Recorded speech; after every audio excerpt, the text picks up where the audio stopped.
Bismillahirrahmanirrahim. Assalamualaikum warahmatullahi wabarakatuh.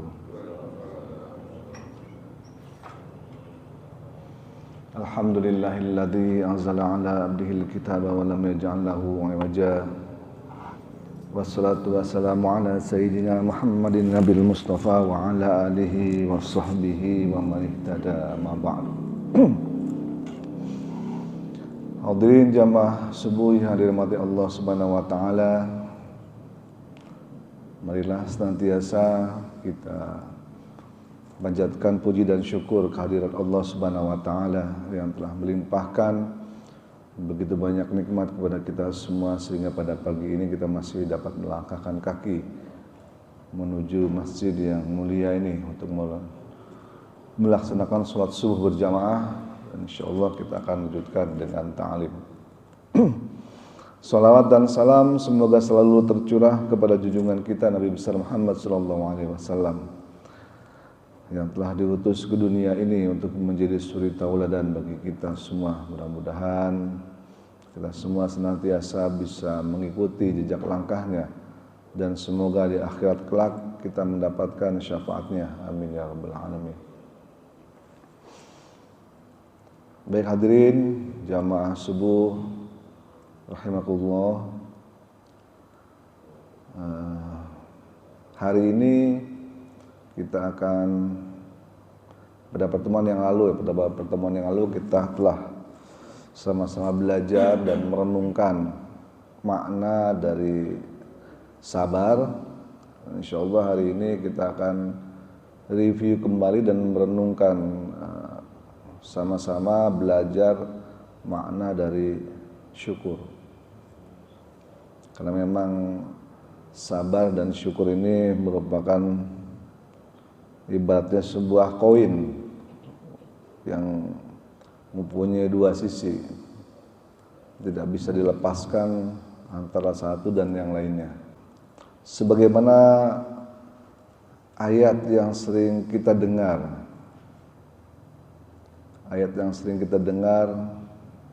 yang mungkin banyak dari kita udah hafal dengan ayatnya.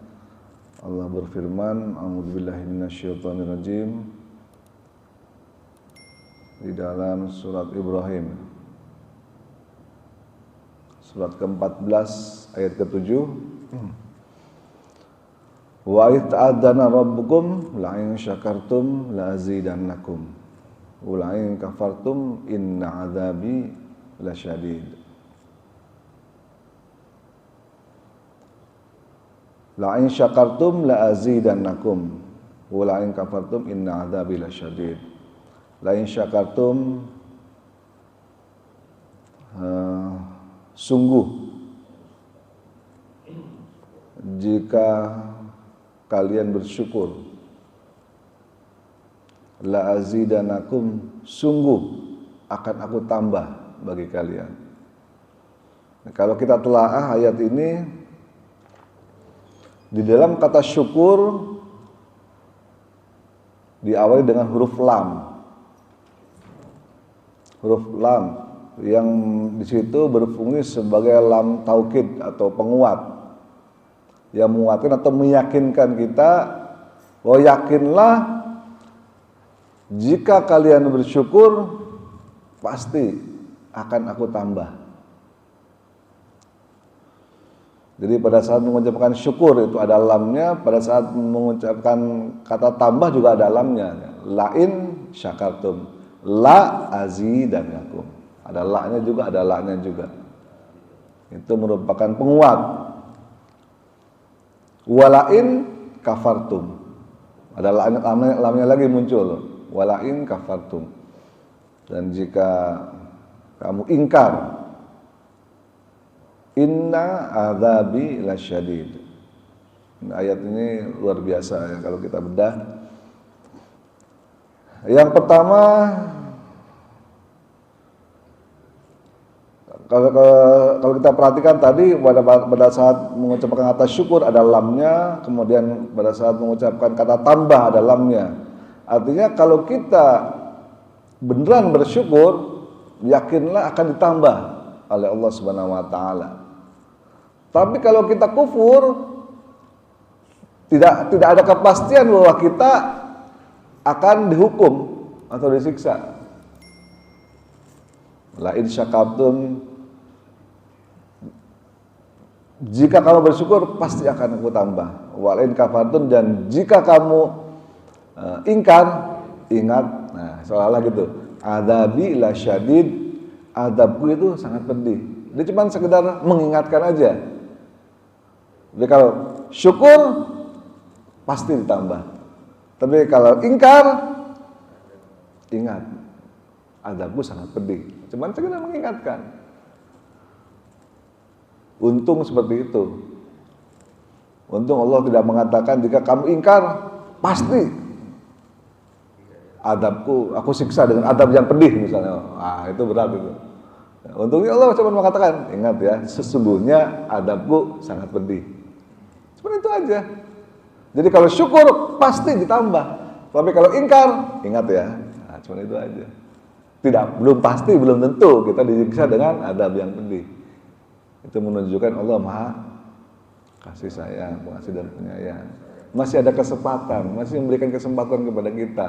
Di saat kita mungkin terpleset sehingga kita ingkar atau melupakan nikmat yang Allah berikan, ayo cepetan tobat, seolah-olah gitu. Cepatlah ingat, kembali kepada Allah Subhanahu wa taala supaya kita tidak mendapatkan adab yang pedih. Menarik juga di sini untuk disimak bahwa yang ditambah tuh apanya sih? Di sini tidak disebutkan objeknya. Dia bilang hanya la azidannakum. Jadi bilang ditambah. Apanya yang ditambah kan itu? Nah, nggak jelas di sini. Mari kita sejenak merenungkan sebuah kisah. Sebuah kisah seorang marketing handal.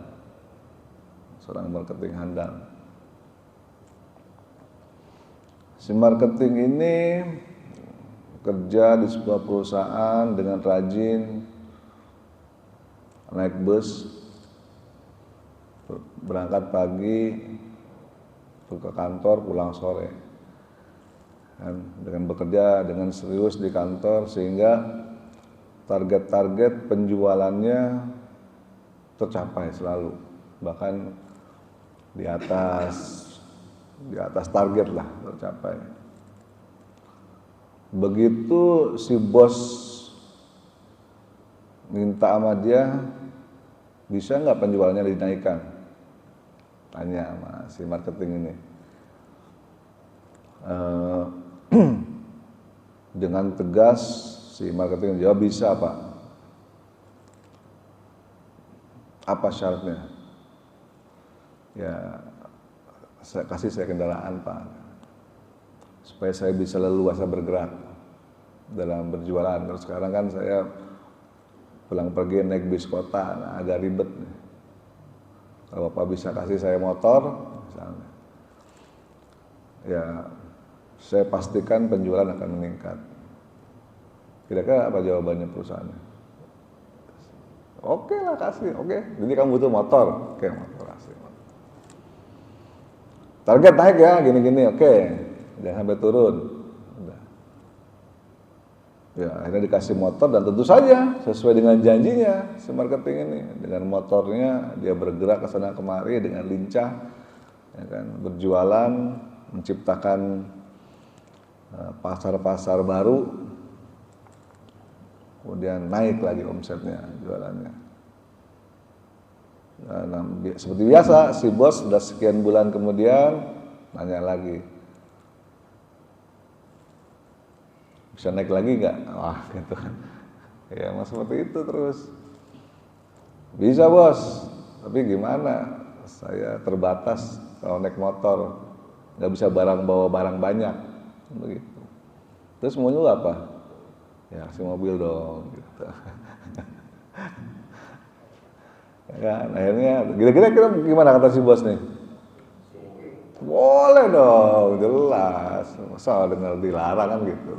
Boleh sih mobil, kasihlah mobil dia. Enak sekarang dia punya mobil, nggak takut kehujanan, nggak takut kepanasan, nggak takut barangnya rusak kan istilahnya gitu. Dan bisa muat banyak di dalam mobil, makin kenceng jualannya. Kisah sederhana tadi, kalau kita renungkan ya, secara mendalam, mempunyai banyak hikmah. Yang pertama berhubungan dengan ayat yang tadi kita baca, bahwa ada kata di situ la azidanakum, aku tambah jika bersyukur. Dalam kasus ini kita bersama-sama bisa melihat bahwa si marketing ini adalah orang yang berterima kasih sama bosnya, bersyukur. Kenapa? Karena setiap dia diberi fasilitas, maka fasilitas itu digunakan semaksimal mungkin untuk ya, targetnya dia menaikkan omset, untuk menaikkan keuntungan perusahaan. Padahal bisa-bisa aja kan, kasih motor bisa-bisa aja, jualannya kagak, ya kan, ya ada jalan-jalan mulu, apalagi dikasih mobil, gitu. Bukankah banyak yang seperti itu? Dikasih mobil, bukannya jualannya makin kenceng, malah jalan-jalan mulu, pamer mobil baru kemasannya kemari kan gitu, keren mobilnya ya kan. Jualannya kadang-kadang doang, malah jarang-jarang. Yang ada cuma keliling-keliling doang. Kemana lu?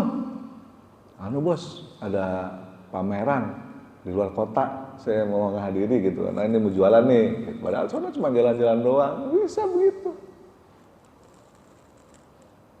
Gitu. Nah, balik lagi kalau kita merenungkan bahwa di dalam dunia nyata aja, di dalam kehidupan sehari-hari kita, di saat kita diberikan fasilitas di dalam pekerjaan kita, maka tentu saja seharusnya fasilitas itu digunakan secara maksimal sesuai dengan tujuannya. Dan kalau kita gunakan fasilitas tersebut maksimal sesuai dengan tujuannya, yakinlah akan bertambah, jualannya bertambah, fasilitasnya nambah, jabatannya di kantor yang tadinya mungkin cuma marketing biasa, kalau udah punya mobil pasti minimal manajer dong jabatannya, nggak mungkin masih staff aja punya mobil kan gitu. Jabatannya nambah, fasilitasnya nambah, gajinya juga nambah, semuanya nambah. Kenapa? Karena dia menggunakan fasilitas yang diberikan sesuai dengan peruntukannya secara maksimal. Ya kadang-kadang jalan-jalan boleh lah Sabtu Minggu gitu kan, atau misalnya after office hour jalan-jalan pakai motor yang dikasih oleh kantor, pakai mobil yang dikasih oleh kantor kan boleh kan, wajar itu. Tapi secara maksimal semua fasilitas digunakan untuk kebutuhan, untuk sesuai dengan peruntukannya. Nah, dalam hal ini kalau kita hubungkan dengan ayat yang tadi, orang tersebut dikategorikan sebagai orang yang bersyukur. Karena dia fasilitas yang dia terima digunakan secara maksimal untuk sesuai dengan peruntukannya. Sekarang mari kita renungkan diri kita sendiri. Begitu banyak fasilitas yang Allah Subhanahu wa taala berikan kepada kita. Banyak, tak terhingga sampai kita tidak sanggup menghitungnya. Sederhana, fasilitas mata, fasilitas itu. Sudahkah mata kita gunakan semaksimal mungkin sesuai peruntukannya? Kita dikasih mata, banyakan mana nih? Nonton bola apa baca Quran? Kan begitu.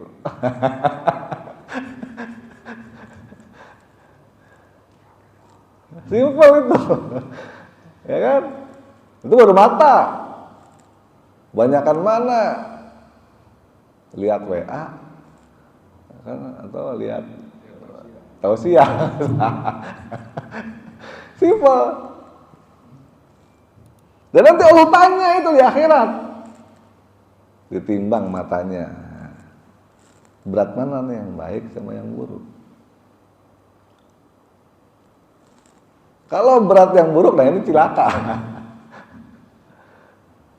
Semua itu fasilitas. Tapi kalau mata digunakan semaksimal mungkin, nah, tadi kayak motor ibaratnya tadi, kayak mobil tadi itu si marketing. Digunakan semaksimal mungkin. Untuk apa? Sesuai peruntukannya. Allah ciptakan mata. Buat apa fungsinya? Sebetulnya buat apa itu fungsinya? Kalau kita gunakan secara maksimal, wajar dong kita minta Allah tambah, otomatis nih Allah tambah. Ya nggak mungkin matanya tambah dari 1, 3 di sini kan nggak mungkin.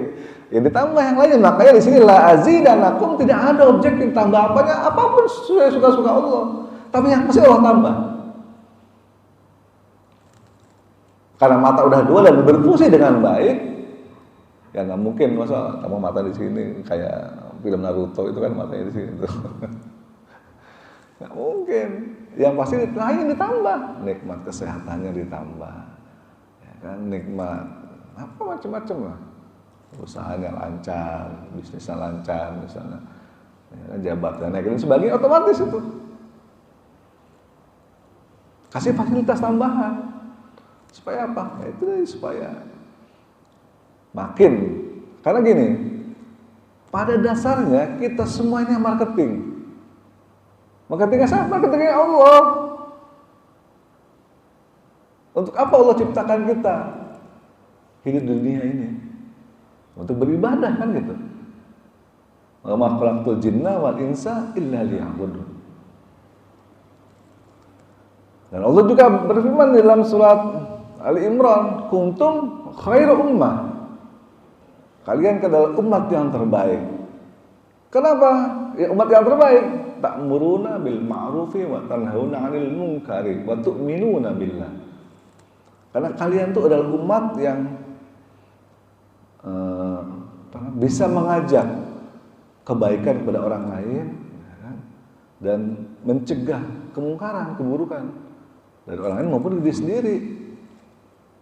Yang namanya orang mengajak kepada orang lain tentu dong harus dirinya sendiri yang melakukan dulu kan gitu. Kalau kita jualan kecap nomor 1, ya masa iya kita nggak pakai kecap itu di rumah buat masak kan begitu. Nah, kecap nomor 1 nih jualan. Minimalnya kita pakai dulu itu kecap di rumah kan gitu. Buat numis, buat nyayur, buat nyambel, baru kita jualan. Itu yang paling benar kan. Makanya Rasulullah sebelum Rasulullah perintahkan sholat, beliau sholat dulu. Sebelum Rasulullah perintahkan untuk membayar zakat, beliau zakat dulu. Sebelum Rasulullah perintahkan untuk sedekah, beliau sedekah dulu. Mencontohkan. Karena setiap dari kita ini betul, kalau kita mau merenungkan secara mendalam, kita ini semua marketingnya Allah Subhanahu wa taala.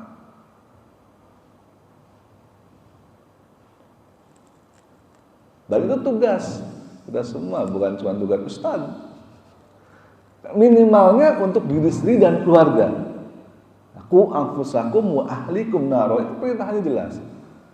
Jagalah dirimu dan keluargamu itu minimal. Dari apa? Dari api neraka. Marketing.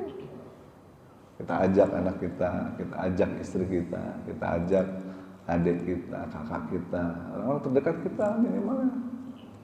Supaya apa? Terhindar dari api neraka. Jadi pada dasarnya kita semua seperti kisah salesman tadi atau marketing tadi. Dan semua marketing yang sudah diberikan fasilitas begitu banyak oleh Allah Subhanahu wa taala. Fasilitas bahkan terlalu banyak fasilitasnya.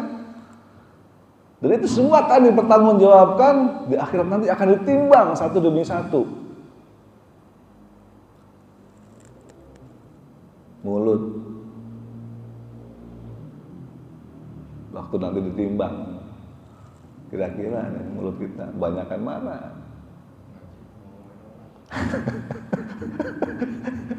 Pak Anto yang ngomong, bukan saya. Mulut, tangan, Banyakan mana tangan? Dipakai buat scroll atau dipakai buat apa? Kaki. Banyakan mana? Dipakai jalan ke masjid, apa jalan kemana gitu. Itu baru yang nempel di badan, belum baju. Coba kita cek lemari kita. Adakah baju di lemari kita yang belum pernah kita pakai sholat? Nah, itu. Itu bahaya, nanti ada tanya, ya kan?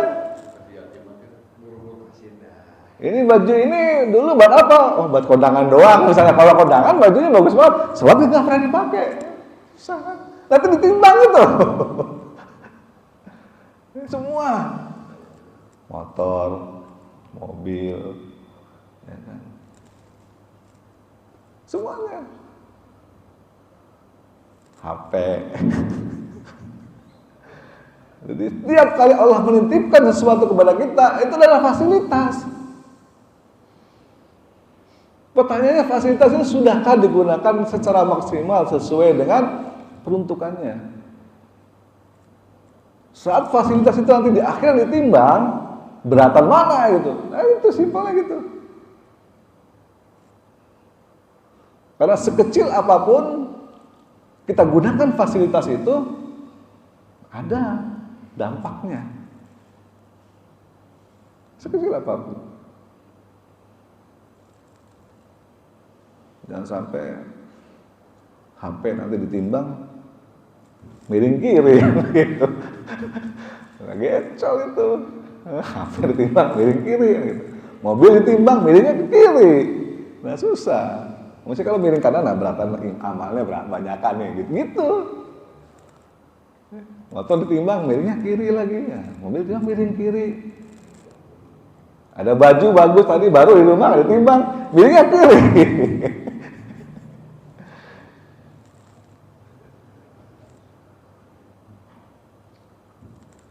Coba, mari kita sama-sama renungkan ya, termasuk diri saya sendiri. Kadang-kadang saya kalau lagi iseng sama istri bongkar lemari, ada nggak baju yang belum pernah dipakai? Masih dipakai nggak kasihin orang aja mendingan. Yang lebih bermanfaat. Kalau dikasihin orang, kita udah aman, terbebas dari hisab. Tapi kalau baju itu masih ada dan nggak pernah dipakai, pakai sholat enggak, dipakai apa enggak, cuma nangkrung. Buat apa? Sekarang mubadir namanya. Innal mubadirina kanu ikhwanis syayatin. Sesungguhnya mubadir itu adalah temannya setan. Dari hal sederhana, temannya setan mubadir. Sia-sia kita punya barang nggak pernah dipakai, nggak ada manfaatnya. Nah, padahal itu nanti ditimbang, jangan lupa, jangan sampai nanti kita punya baju ditimbang miringnya kiri. Bahaya itu. Dari ujung rambut, ujung kaki, ya kan? Dari semua hal barang yang ada di rumah, yakinlah itu akan ditimbang semuanya. Pastikan semua yang akan ditimbang itu miringnya kanan. Baru kita yakin, nah kanan nih udah surga dah. Lebih berat amalnya kan daripada ini. Jadi amal itu bukan sekedar kita datang ke masjid sholat, enggak. Motor kita juga sudah amalin itu fasilitas. Mobil itu fasilitas, sepatu, baju, semua. Apapun, HP, lemari, meja, kursi. Makanya kata Rasulullah, sahabatku yang paling akhir masuk surga itu Abdurrahman bin Auf. Kenapa? Dia orang paling kaya soalnya waktu itu. Hartanya banyak. Kalau hartanya banyak kan semua ditimbang atu-atu. Lah kalau nggak punya harta apa yang mau ditimbang kan begitu. Makanya hisabnya sebentar. Beruntungnya orang yang miskin. Kalau masuk surga, satu surganya bersama Rasulullah. Nah, Rasulullah selalu berdoa, ya Allah jadikanlah aku orang yang miskin. Itu doa Rasulullah. Coba kalau ada yang berani berdoa kayak gitu, berani nggak? Rasulullah itu yang berdoa, ya Allah jadikanlah aku orang yang miskin. Matikanlah aku di dalam kemiskinan. Bangkitkanlah aku bersama orang-orang miskin nanti di akhirat. Berani nggak doa kayak gitu? Kenapa? Supaya hisapnya sebentar. Yang ditimbang sedikit itemnya. Nanti kan sama malaikat dibuat bikin checklist tuh. Hartanya apa aja? Kopiah, kacamata, baju, sarung, celana dalam, kaos dalam, HP, ya kan, sendal. Itu item semua di checklist sama malaikat. Satu-satu ditimbang. Semakin kaya kita, semakin banyak itemnya, semakin lama proses hisabnya. Dan itu deg-degan ngeliatnya. Apa yang ditimbang? Gitu sih. Tafel gitu kan. Itu gimana coba? Sepatu, baju, semua ditimbang tafel. Makanya di sini maknanya tadi la'azidanakum, tambah oleh Allah. Yakin itu. Karena janji Allah. Nggak usah Allah, si bos tadi aja nambah fasilitas kan gitu. Nggak usah Allah, dalam kehidupan sehari-hari aja itu sudah berlaku. Si bos tadi aja nambah fasilitas, ditambah fasilitasnya sama dia. Tadinya motor, naikin jadi mobil. Tadi gaji sekian, naikin gaji. Tadinya jabatannya ini, naikin jadi manajer. Semua dia aja tambah itu. Orang di dalam kehidupan dunia aja berlaku, apalagi Allah yang tambah semuanya. Ini situ dari sebutkan tambahnya apa aja, semua akan ditambah. Dan orang yang paling bersyukur adalah tentu saja Rasulullah Sallallahu Alaihi Wasallam. Malam kalau setiap malam Rasulullah itu bangun, sholat sambil nangis tahajud. Bahkan pernah suatu ketika kakinya sampai bengkak. Ditanya sama Aisyah, istrinya. Ya Rasulullah, ngapain sih? Kamu kok ini banget, apa namanya, niat banget gitu. Kalau orang bahasa kita kan niat banget sih tahajud. Sampai segitunya, sampai kakimu bengkak-bengkak. Ya kan, sampai sajadahmu basah dengan air mata. Kan kamu udah diampuni dosanya yang dulu. Yang akan datang gua udah diampuni. Allah. Surga udah dijamin. Ngapain lagi sih ibadahnya sampai segitunya? Gitu kan. Apa jawaban Nabi? Tidak bolehkah aku jadi orang yang bersyukur? Jadi Nabi beribadah itu dalam rangka apa? Berterima kasih kepada Allah. Ya Allah, alhamdulillah, terima kasih. Engkau sudah berikan begitu banyak nikmat kepada aku. Pada syukurku.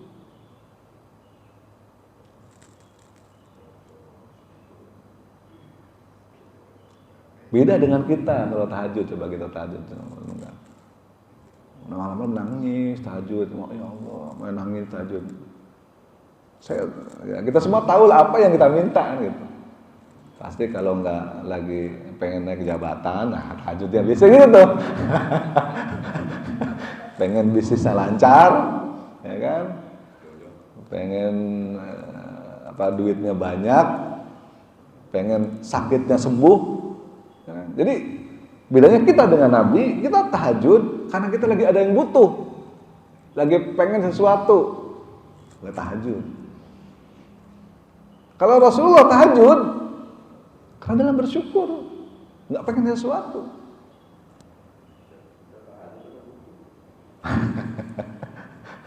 Ya, sama nangis. Pernah nggak kita nangis karena bersyukur kepada Allah? Bukan nangis karena banyak masalah. Kita kan nangis kalau lagi banyak masalah kan, banyak masalahku berat banget sih kayaknya. Itu bantulah aku. Banyak masalah nangis ya. Padahal kita nangis, ya Allah, alhamdulillah, mobil udah 3, rumah udah, gitu loh, jabatan udah direktur misalnya, alhamdulillah, ya Allah, nangis, nangisnya bersyukur, pernah nggak coba? Ada nggak yang bisa? Nggak ada yang bisa, yakin saya. Mana ada orang nangis karena lagi seneng? Nggak ada, sambil kepada Allah, nggak ada, lupa. Dia punya problem, nangis, ya Allah, kayaknya kita ini orang yang paling berat bebannya dalam hidup. Itu bedanya sama para nabi. Rasulullah menangis. Karena apa? Karena syukur. Bukan menangis karena problem. Coba kita bisa kayak Nabi, nangis karena ya Allah, alhamdulillah punya motor gitu kan. Coba ya Allah kalau punya mobil, saya bisa keliling masjid-masjid yang lain. Oh, misalnya gitu. Dikasih, tiap yakin saya dikasih, coba. Kalau mau cobain silakan, coba.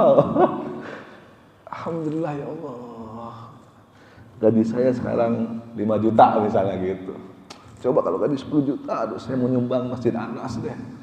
Setiap hari saya mau masukin kotak 50.000 misalnya gitu. Dikasih tuh ya, coba. Ya kan, Allah sekarang saya cuma bisa masukin 10.000 setiap Jumat misalnya. Kalau gaji saya ini saya naikin 50.000 udah setiap Jumat, pengen banget. Maka Islam itu secara implisit mengajarkan orang Islam itu harus kaya. Kenapa? Karena kita ada kewajiban zakat. Kita diwajibkan zakat setahun sekali dari harta kita. Udah kalau doa kepada ya Allah, dia nggak minta kaya Allah. Saya pengen tahun ini saya bayar zakat 1 juta. Doanya gitu. Coba kalau hitung, kalau zakatnya 1 juta, duitnya berapa? Karena zakat itu kan minimal 2,5%. Coba 2,5%-nya hasil X kali 2,5% sama dengan 1 juta. X-nya itu berapa? Banyak kan gitu. Jadi kalau kita niatkan semua aktivitas kita itu adalah untuk akhirat, maka otomatis dunia itu akan mengikuti.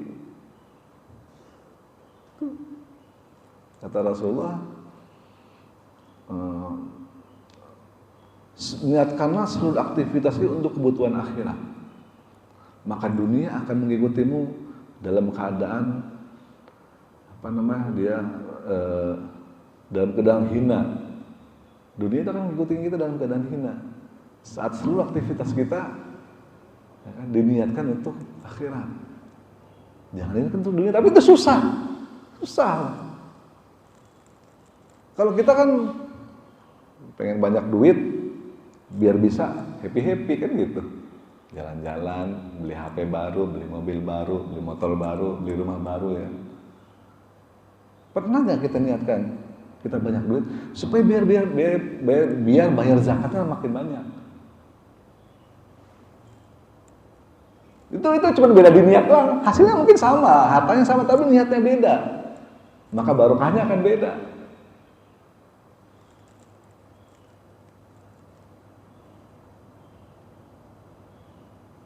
Karena yang kewajiban kita adalah tentu saja membayar zakat.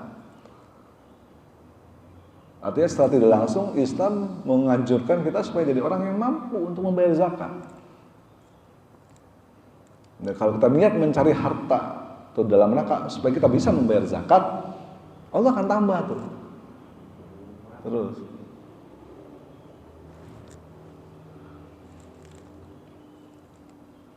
Jadi kembali semuanya itu adalah kembali semuanya kepada niat. Dan kembali semuanya kepada hati kita masing-masing. Untuk apa kita, niatnya apa dalam rangka kita mencari kehidupan di dunia ini. Kalau niatkan karena ibadah, salah satu yang membayar zakat, ya Allah akan tambah terus insya Allah. Kalau kita niatkan untuk ibadah semuanya lah, yang lain ibadah itu kan bukan cuma sholat, banyak. Allah akan tambah. Kenapa? Karena Allah melihat kita gunakan semua fasilitas yang udah Allah berikan semaksimal mungkin, sebesar-besarnya adalah untuk kebaikan, untuk ibadah dalam arti yang lain. Maka Allah akan tambah. Tapi ingat kata Allah, kalau itu tidak dipakai fasilitas tersebut, ingat adabku sangat pedih.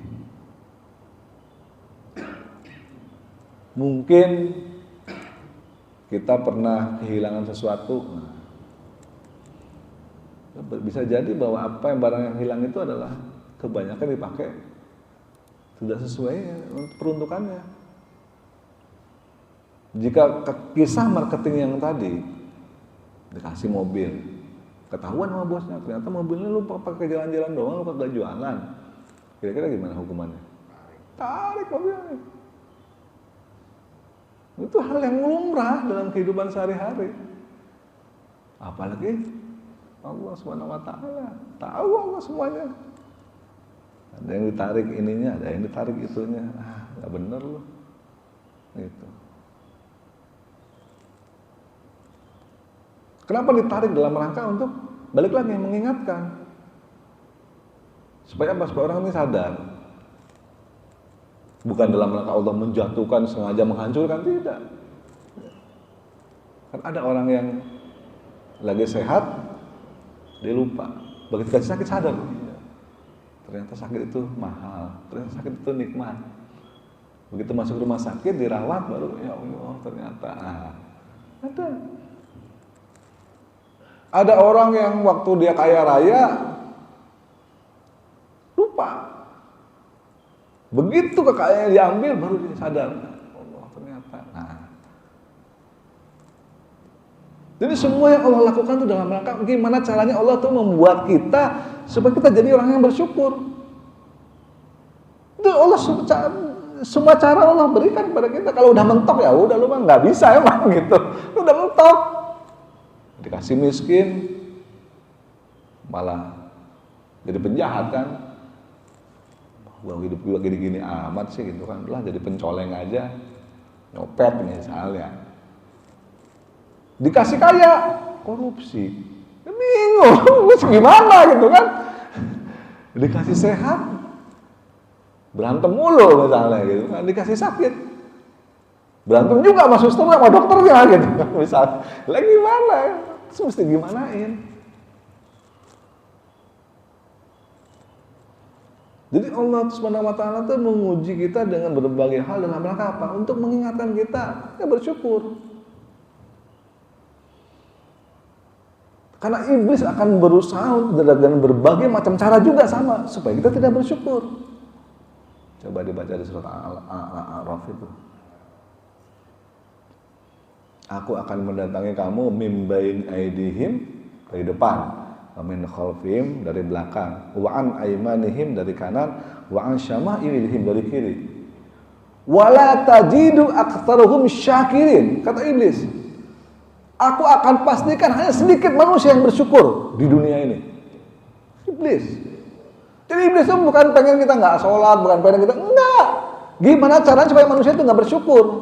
Caranya banyak. Kalau orang nggak sholat, artinya dia nggak syukur. Kalau orang nggak puasa, artinya dia nggak syukur. Kalau orang mabuk-mabukan terus, artinya dia nggak syukur. Kalau orang berjudi mulu, artinya dia nggak syukur. Jadi iblis itu cuma satu, gimana caranya? Kalau orang ke masjid juga, tapi dia ada rasa sombong dalam hatinya, artinya dia nggak syukur. Dia menganggap dirinya lah yang hebat, bukan hidayah dari Allah.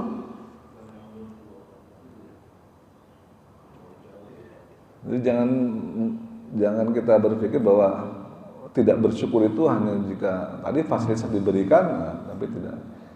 Bahkan kita dalam ibadah pun iblis berusaha gimana caranya supaya dia merasa ibadahnya adalah hebat. Dalam hal itu iblis cuma satu dia yang dia pengen, cuma satu. Dan itu langsung menghujam ke dalam ke dalam inti permasalahan oleh manusia semua. Inti permasalahan cuma satu itu.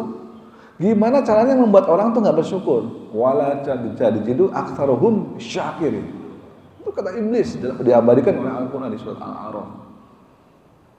Aku akan pastikan supaya hanya sedikit hamamu yang bersyukur. Kebanyakan orang nggak bersyukur.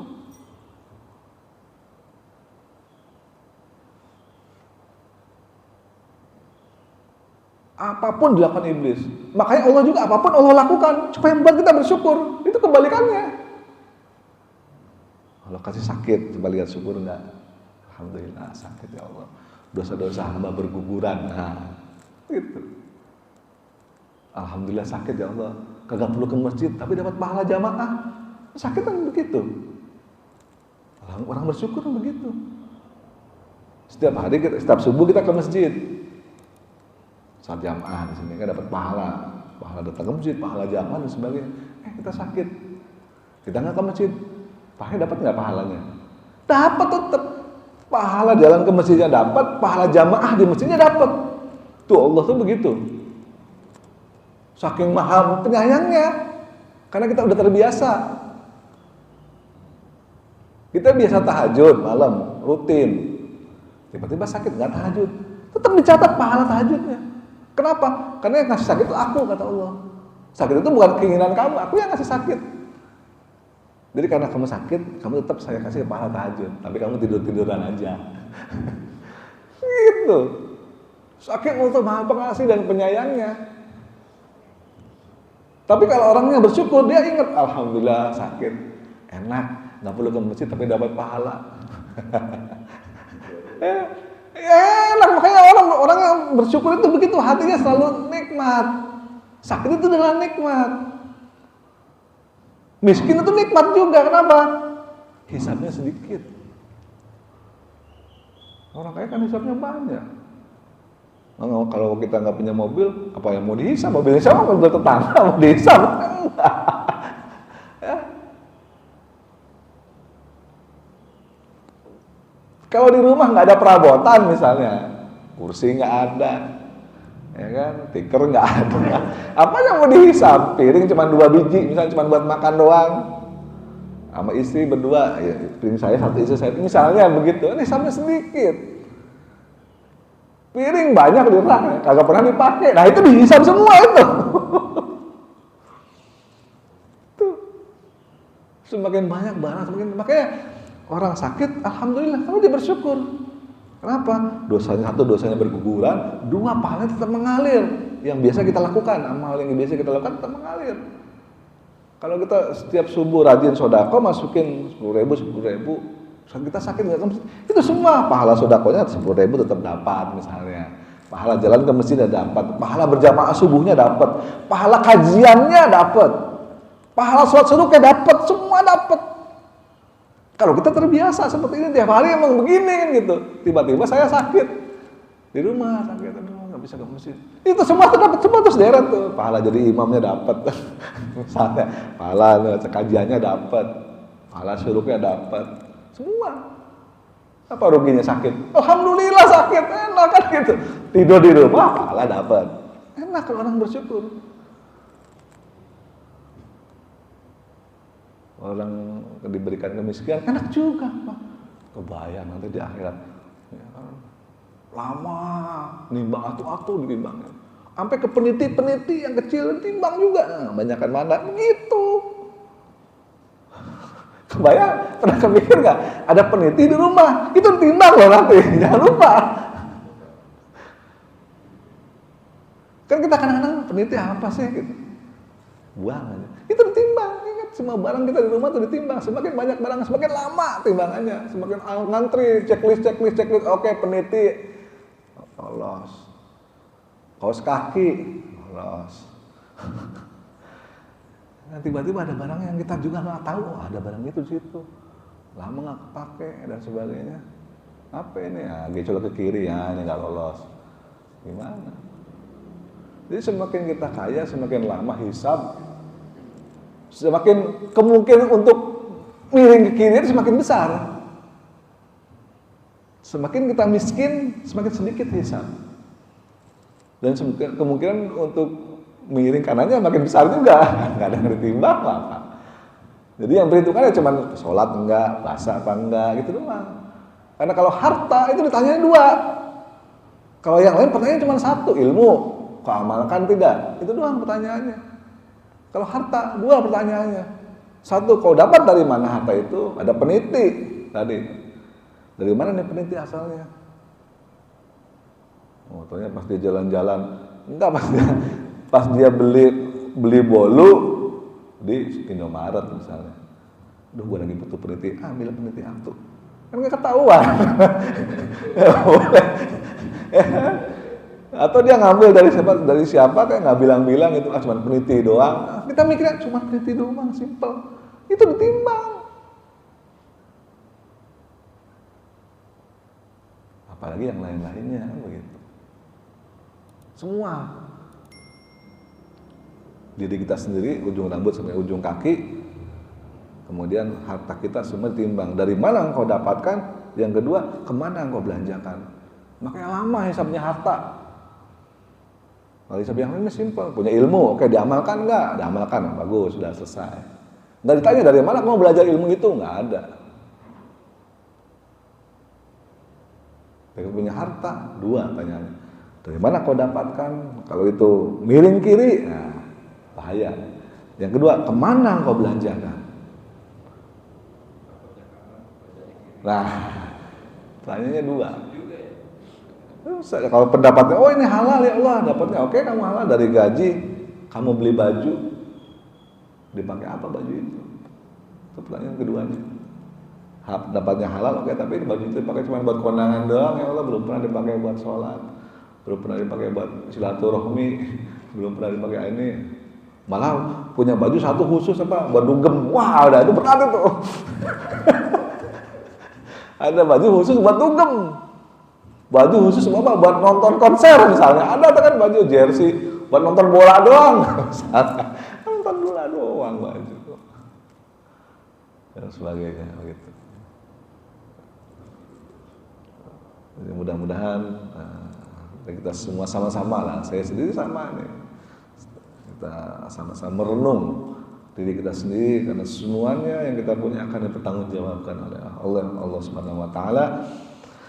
Dan semua yang kita punya kalau kita manfaatkan sesuai dengan peruntukannya, ya kan? Yang dengan dalam artian itu maknanya bersyukur. Kita bersyukur kepada Allah dalam arti memakai semua fasilitas yang Allah berikan sesuai dengan fungsinya dan peruntukannya, maka pasti Allah akan menambah, nggak perlu khawatir.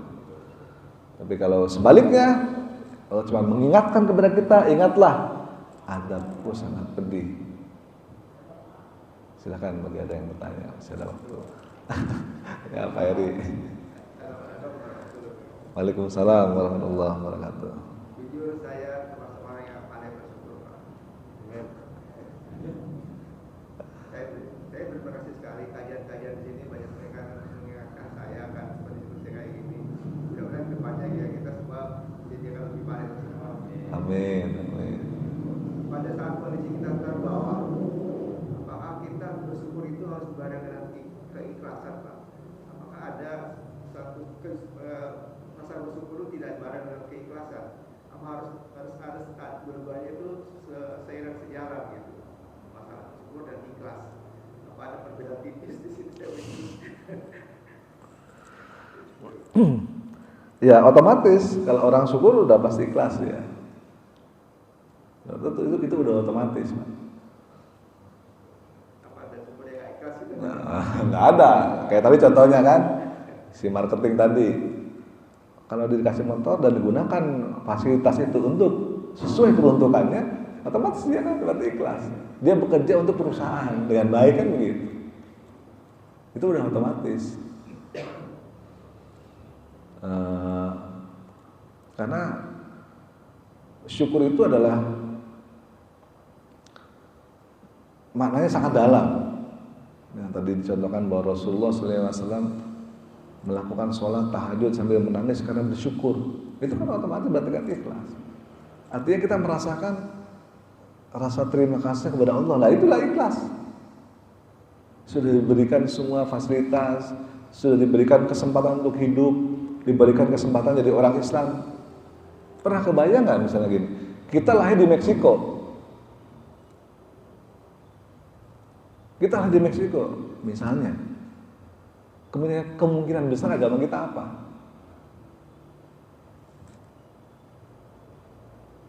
Paling kalau nggak Katolik, ya Protestan.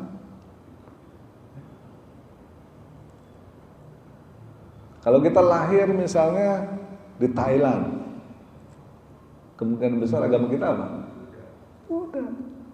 Makanya kita lahir di Indonesia dengan orang-orang tua Muslim, itu udah bersyukur banget, alhamdulillah. Gak perlu repot-repot mencari jalan yang benar yang mana, kita udah berada di dalam, tinggal jalankan. Otomatis itu kan jadi ikhlas. Kalau kita mengingat semua itu dan menjalankan semua fasilitas yang kita punya, otomatis itu ikhlas namanya. Karena tidak ada orang yang berterima kasih, apalagi kepada Allah ya. Itu cuma di mulut doang, itu nggak ada kan. Allah Maha tahu hati kita kan gitu.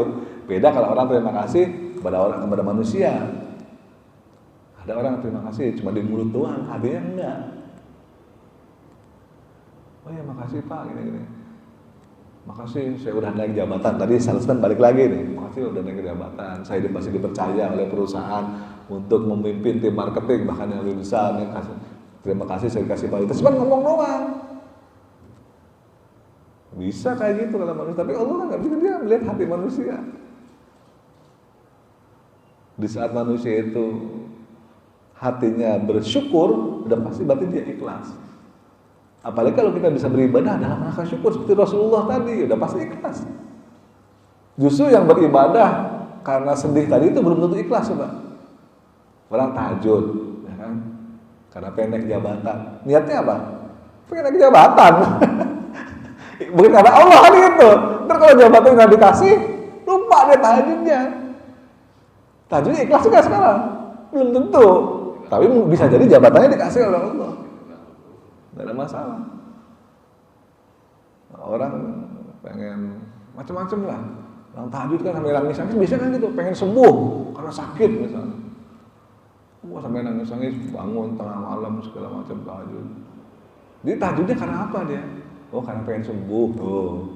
Itu ada sedikit nggak ikhlasnya gitu.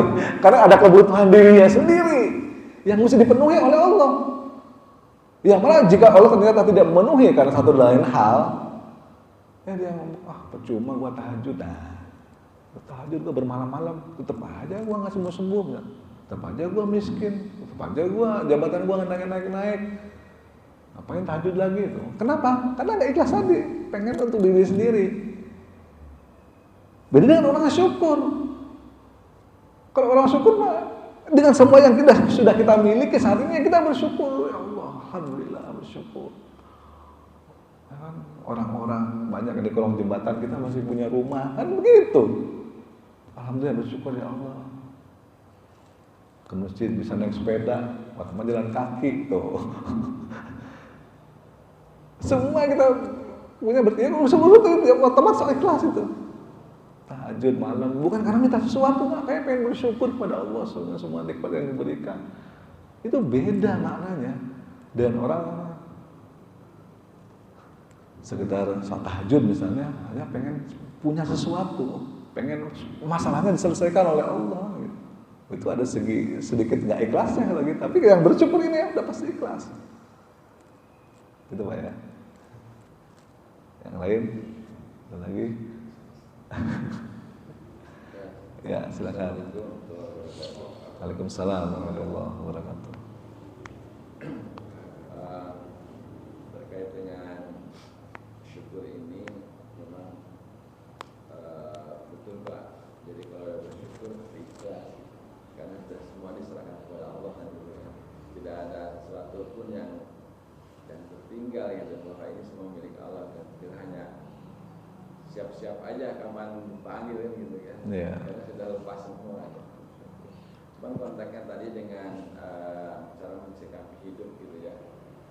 Saya melihat tadi sudah disampaikan bagaimana Abdurrahman bin Auf itu begitu lama gitu kan hisabnya, tapi sudah dijanjikan sama Rasulullah bahwa dia adalah menjadi teman Rasulullah di surga gitu kan. Iya, dia masuk surga pasti. Udah pasti dia dijamin masuk surga. Tapi itu sahabat yang lain udah masuk surga, udah menikmati di sana. Ini masih dihitung aja hartanya belum selesai. Di sana udah enak-enak kan, udah ketawa-ketawa sama bidadari ketemu, menikmati. Abdurrahman ngelihat Abu Bakar, Umar, udah enak banget. Lagu kapan selesainya nih? Harta gua masih banyak, masih dihitung. Kayak terus malaikat bahwa ini belum. Nah, gimana gitu tuh. Nah, terus kemudian kan ada lagi satu lagi sahabat gitu, Utsman bin Affan gitu kan. Hartanya sampai hari ini belum baru gitu. Tapi ada lagi sahabat satu lagi itu Salman Al-Farisi gitu kan. Salman Al-Farisi itu di hidupnya itu rumahnya itu dibangun tinggi rumahnya setinggi badannya, terus lebar rumahnya itu sepanjang badannya. Jadi kalau tidur itu palanya mentok di sebelah kanan, Pas. pas gitu. Ini kaki lagi sepanjang kakinya, mentok di kakinya gitu. Begitu miskinnya beliau mengambil, padahal Salman Al-Farisi itu adalah orang kaya, tapi kalau belajar dengan Rasulullah, dia begitu dia mencari supaya harta apa lagi masih sisanya waktu meninggal itu kan, yang masih ada, tinggal gelas dan bakom buat minum dan tempat cuci tangannya gitu. Nah maksud saya mungkin kalau kan semuanya memang ditakdirkan berbeda kan gitu, tapi mungkin perlu kita mengambil pelajarannya dari semua itu, dari tiga orang itu, sahabat itu, bahwa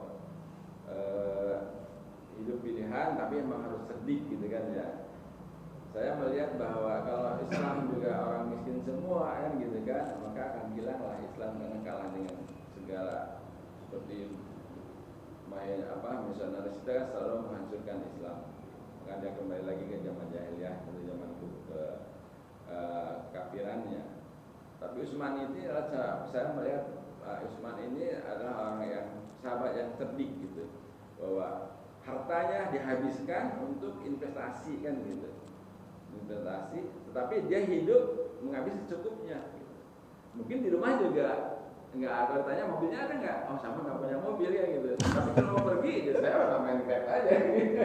Dengan hartanya itu gitu. Tapi semua habis untuk hanya keperluannya saja gitu. Dan mungkin kita ini jangan sampai nanti pas saya mau ikut di Salman Al-Farisi gitu kan, ya silakan kalau nggak bisa kan gitu. Tapi ada beberapa pilihan, mungkin saya hanya menyampaikan itu saja. Belajar kreatif lah menjadi orang Islam, dan jangan sampai saya takut kaya gitu. Tapi kalau kaya seperti Utsman hebat sebenarnya gitu. Kita aja dan Terima kasih Pak Ali. Memang ada perkataannya Utsman bin Affan yang sangat terkenal, perkataan beliau. Jadi beliau selalu berdoa, ya Allah, jadikanlah harta kekayaan duniawi ini di dalam genggamanku, tapi tidak di dalam hatiku. Jadi itu doanya Utsman bin Affan. Jadi dia boleh punya harta banyak, tapi nggak sampai masuk ke dalam hati. Dia nanti tangan aja digenggam, tapi jangan masuk ke dalam hati. Karena sekali harta itu masuk ke dalam hati, itu akan mengotori jiwa kita. Rasa memilikinya tuh besar, aduh sayang, nah itu. Kan kita kan gitu, punya duit 100.000, sayangnya kalau dikasihkan orang, nah, misalnya itu artinya harta itu dalam hati. Utsman enggak, padahal begitu banyak, tapi enggak ada satupun dalam hati. Dalam genggamannya dia, dalam penguasaannya dia, semua miliknya dia. Tapi masuk waktu syuruk. Terima kasih atas perhatiannya, mudah-mudahan ada manfaatnya bagi kita semua, khususnya diri saya sendiri. Jika ada kesalahan, saya pribadi mohon maaf. Mari kita tutup dengan doa kafaratul majlis. Subhanakallahumma bihamdika asyhadu an la ilaha illa anta astaghfiruka wa atubu ilaik. Billahi taufiq wa hidayah. Assalamualaikum warahmatullahi wabarakatuh.